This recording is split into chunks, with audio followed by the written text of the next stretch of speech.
So உங்களுக்கு delivery ஆயிடுச்சு.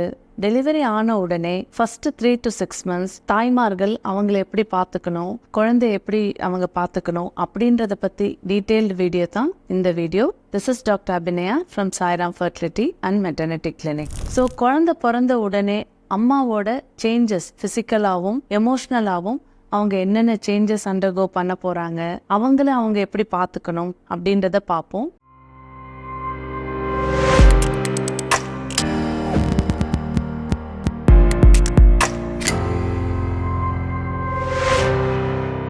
So ஃபிசிக்கலாக அப்படின்னு பார்த்தோன்னா அவங்களுக்கு நார்மல் டெலிவரியாக இருக்கலாம், சிசேரியன் டெலிவரியாக இருக்கலாம், ஃபஸ்ட்டு டெலிவரியாக இருக்கலாம், இல்லைன்னா செகண்ட் ஆர் தேர்ட் எந்த டெலிவரி வேணாலும் இருக்கலாம். ஒரு மதர் வந்துட்டு அந்த ப்ரெக்னன்சி ஹார்மோன்ஸ்லேருந்து விட்டு இந்த டெலிவரி ஸ்ட்ரெஸ்லேருந்து அந்த ஏக்ஸ் அண்ட் பெயின்ஸ்லேருந்து அவங்க ரெக்கவர் ஆகிறதுக்கு குறைஞ்சது 10 to 15 days ஆகும். ஆனால் மற்ற வியாதி மாதிரி டெலிவரி கிடையாது. வியாதின்னு நான் என்ன சொல்கிறேன் அப்படின்னா, இப்போ ஏதோ ஒரு சர்ஜரி ஆகுது, ஃப்ராக்சர் ஆகுது, ஃபீவர் வந்து அட்மிட் ஆகிறீங்க, அப்போ நீங்கள் ரெக்கவர் ஆகிறப்போ நீங்கள் உங்களை மட்டும் பார்த்துக்கிட்டா போதும். ஆனால் டெலிவரி ஆச்சுன்னா அது நார்மலோ சிசேரியனோ நீங்கள் ரெக்கவர் ஆகிறது வரைக்கும் வெயிட் பண்ணிட்டு குழந்தைய பார்த்துக்கிறதுன்றது முடியாத விஷயம். டெலிவரி ஆன கையோட நீங்கள் குழந்தையும் சேர்ந்து பார்த்துக்கணும். அப்போ அது உங்களுக்கு டபுள் ரெஸ்பான்சிபிலிட்டி. அப்படின்னு சொல்கிறப்போ நீங்கள் ரொம்ப நல்லா உங்களையும் பார்த்துக்கணும், சைமல்டேனியஸாக குழந்தையும் பார்க்கணும். அப்படின்றப்போ உங்களோட டயட்டில் ஹெல்தி ஃபுட் சாப்பிட்றது ரொம்ப ரொம்ப இம்பார்ட்டண்ட். டைமுக்கு சாப்பிட்றது அதை விட இம்பார்ட்டன்ட். நைட் எல்லாம் நான் ஃபீட் பண்ணேன் டாக்டர், அதனால லேட்டாக எழுந்திரிச்சேன், சரியாக சாப்பிடல, இந்த மாதிரி கம்ப்ளைண்ட்ஸ் எல்லாம் பண்ணாமல் நீங்கள் கரெக்ட் டைமில் நியூட்ரிஷியஸாக சாப்பிட வேண்டியது ரொம்ப இம்பார்ட்டன்ட். 3 to 4 liters தண்ணி குடிக்க வேண்டியது ரொம்ப ரொம்ப இம்பார்ட்டன்ட். எஸ்பெஷலி சம்மர் அப்போ ஸ்வெட்டிங்கில் உங்களுக்கு நிறைய டீஹைட்ரேட் ஆகிற மாதிரி, பிரெஸ்ட் மில்க்லேயும் நீங்கள் வாட்டர் கண்டென்ட் லூஸ் பண்ணுறனால உங்களுக்கு ரொம்ப டீஹைட்ரேஷன் ஆகிறதுக்கு சான்சஸ் ஜாஸ்தி. அதனால நீங்கள் அட்லீஸ்ட் 3 to 4 liters தண்ணி எடுத்துக்கணும். தூக்கம் ரொம்ப ரொம்ப இம்பார்ட்டன்ட். பழைய மாதிரி உங்களால் ஸ்ட்ரெச் ஒரு 8 hours தூங்க முடியாது. கை குழந்தை இருக்கு, அப்பப்போ அதுக்கு எந்திரிச்சு ஃபீட் பண்ணணும். அப்படின்றப்போ நீங்கள் குழந்தை தூங்குறப்பெல்லாம் நீங்களும் தூங்குறது ரொம்ப இம்பார்ட்டன்ட். 2 hours பிரேக் எடுத்து காலையில் 2 hours, மதியம் 2 hours, evening 2 hours, night 2 hours அப்படின்னு நீங்கள் தூங்கி அட்லீஸ்ட் 24 hours 8 hours ஆவது தூங்குறது ரொம்ப ரொம்ப இம்பார்ட்டன்ட். அதுக்கப்புறம் நீங்கள் டயட்டில் வந்துட்டு நீங்கள் நார்மலாக எப்போவும் ஹெல்த்தியாக சாப்பிட்றத சாப்பிட சொன்னேன். பட் பிரெஸ்ட் மில்க் வரத்துக்கு நீங்கள் என்னென்ன டயட் ரொம்ப கான்சென்ட்ரேட் பண்ணணும் அப்படின்னா, பூண்டு எடுத்துக்கலாம். கார்லிக், அது வந்து ஒரு கைமூடி நிறைய பூண்டு, அது பாலில் வேக வச்சோ நெய்யில் வறுத்தோ கண்டிப்பாக எடுத்துக்கோங்க. கீரை வெரைட்டி எல்லாமே பிரெஸ்ட் மில்க்குக்கு நல்லது. எஸ்பெஷலி முருங்கைக்கீரை, அதுவும் இப்போ சம்மர் சீசனில் ரொம்ப ஈஸியாக அவைலபிளாக இருக்க கீரை. முருங்கைக்கீரை நீங்கள் சூப்பாவோ பொரியலாவோ ஏதாவது ஒரு விதத்தில் நீங்கள் ஆட் பண்ணுறப்போ பிரெஸ்ட் மில்க் இம்ப்ரூவ் ஆகும். கருப்பட்டி வெல்லம், பிளாக் ஜாகரி, அதுவுமே காஃபி பண்ணி குடிச்சிங்க ஒரு நாளைக்கு 2-3 வாட்டி குடிக்கிறப்போ தாய்ப்பால் நல்லாவே வரும். நான்வெஜ் சாப்பிட்றவங்க சுறா புட்டு, ஷார்க் ஃபிஷ் எடுத்துக்கிட்டிங்கன்னா தாய்ப்பால் கொஞ்சம் நல்லாவே வரும். ஸோ தாய்ப்பால் நல்லா வரத்துக்காக நீங்கள் இந்த டயட் கான்சென்ட்ரேட் பண்ணி எடுக்கிறது ரொம்ப இம்பார்ட்டன்ட். ப்ளஸ் ப்ரா போடுறது ரொம்ப ரொம்ப இம்பார்ட்டன்ட். 24/7 நீங்கள் உங்களுக்கு கரெக்ட் சைஸ் ப்ரா ஃபிட்டிங்காக இருக்கிற மாதிரி போடுறது ரொம்ப இம்பார்ட்டன்ட். லூஸாக விட்டுட்டிங்கன்னா பால் சரியாக வராது, பிரெஸ்ட்டும் ரொம்ப சேக் ஆகிடும். அதனால ப்ரா போடுறது ரொம்ப ரொம்ப இம்பார்ட்டன்ட். வயிற்றுக்கு துணி கட்டணும். ஃபர்ஸ்ட் 3 to 6 monthsக்கு நார்மல் டெலிவரியோ சிசேரியனோ ஒரு வாரம் கழிச்சு பெல்ட் போட ஆரம்பிச்சிடலாம். பட் ஃபர்ஸ்ட் பிறந்த உடனே ஒரு 1 week 10 daysக்கு நீங்க துணி கட்டினீங்க அப்படின்னா கர்ப்பப்பை ஒரே இடத்துல நிற்கும். 9 மாசமா பெருசான கர்ப்பப்பை டக்குன்னு சுருங்காது.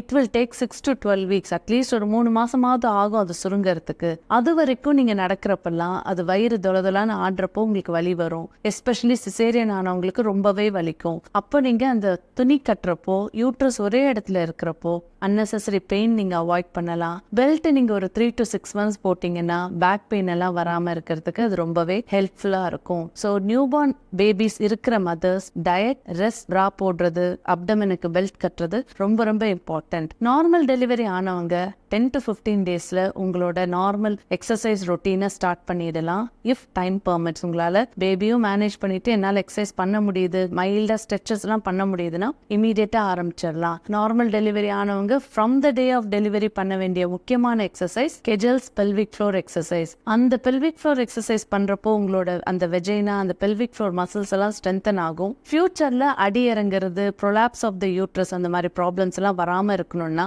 அந்த பெல்விக் ஃப்ளோர் எக்ஸசைஸை நீங்க பண்ணணும். சிசேரியன் ஆனவங்க 6 weeks கழிச்சு ரொட்டீனா வாக்கிங், ஸ்ட்ரெச்சஸ் எல்லாம் தாராளமா ஸ்டார்ட் பண்ணிடலாம். இது வந்து அம்மாவை பொறுத்த வரைக்கும். குழந்தைய பொறுத்த வரைக்கும் நீங்கள் குழந்தைய உட்காந்துட்டு தான் ஃபீட் பண்ணணும்.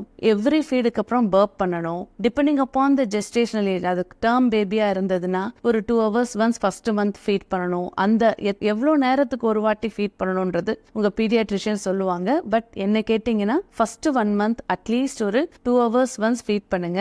Depending upon the weight of the child அதோட டிமாண்ட்ஸ் வந்துட்டு ஒரு 20 to 30 ml இருந்து 50 to 60 ml per feed இருக்கும். ஸோ எவ்ரி டைம் ஃபீட் பண்ணுறப்போ 2 பிரஸ்ட்டுக்குமே இம்பார்ட்டன்ஸ் கொடுத்து ஃபீட் பண்ண ட்ரை பண்ணுங்க. ஒரே பிரஸ்ட்ல ஃபீட் பண்ணுறதை அவாய்ட் பண்ணுங்க. எவ்ரி டைம் உட்காந்துட்டு ஃபீட் பண்ணுங்க. பர்ப் பண்ண வச்சுட்டு குழந்தைய படுக்க வைங்க.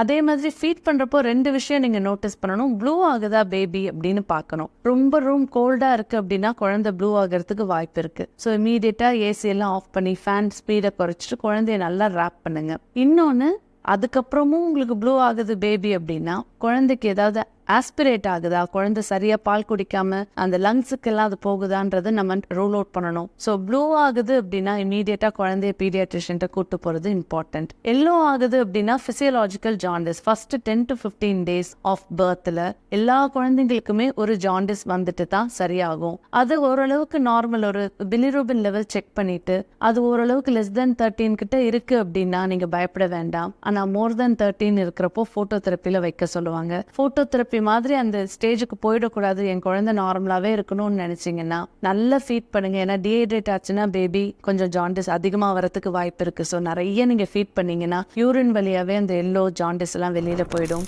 2வது, சூரிய வெளிச்சத்துல குழந்தைய 1 hour இந்த மார்னிங் 1 hour இந்த ஈவினிங், அதாவது வெதுன்னு இருக்கிற வெயில் ஒரு 6:30 to 7:30 இந்த மார்னிங் கண்ணை மட்டும் மூடிட்டு குழந்தைக்கு பேர் பாடியா உடம்புல துணி எதுவும் போடாம காலையில 1 மணி நேரம், சாயந்தரம் ஒரு 4:30 to 5:30 வச்சிங்கன்னா விட்டமின் டி கிடைக்கிறப்போ அதனால ஜாண்டிஸ் ப்ராப்ளம் வரதும் குறையும். அதுக்கப்புறம் பேபி கரெக்டா வெயிட் போடுதா அந்த டவுட்டும் நிறைய மதர்ஸ்க்கு வருது. பிறந்த வெயிட்ல இருந்து அட்லீஸ்ட் ஒரு டபுள் ஆகும் at the end of 3 months, triple ஆகும் at the end of 6 months, quadruple ஆகும் at the end of 1 year. அதாவது 2.5 kg ஒரு குழந்தை பிறக்குதுன்னா அந்த குழந்தை 3 months எண்டில் 5 kg ஆகும், 6 months எண்டில் 7.5 kg ஆகும், 1 yearல 10 kg ஆகும். பட் நாட் நெசசரிலி எக்ஸாக்டா அந்த வெயிட் இருக்கணும்னு அவசியம் இல்லை. ஒரு 500 grams முன்ன பின்ன இருக்கிறதுல தப்பும் இல்லை. ஸோ இதுதான் போஸ்ட்மார்ட்டம் பீரியட்ல அம்மாக்கும் குழந்தைகளுக்கும் நடக்கிற சேஞ்சஸ். இதுல உங்களுக்கு ஏதாவது டவுட் இருந்ததுன்னா you are always welcome to question me. நானும் கமெண்ட்ஸ்ல ஆன்சர் பண்றேன். தேங்க்யூ.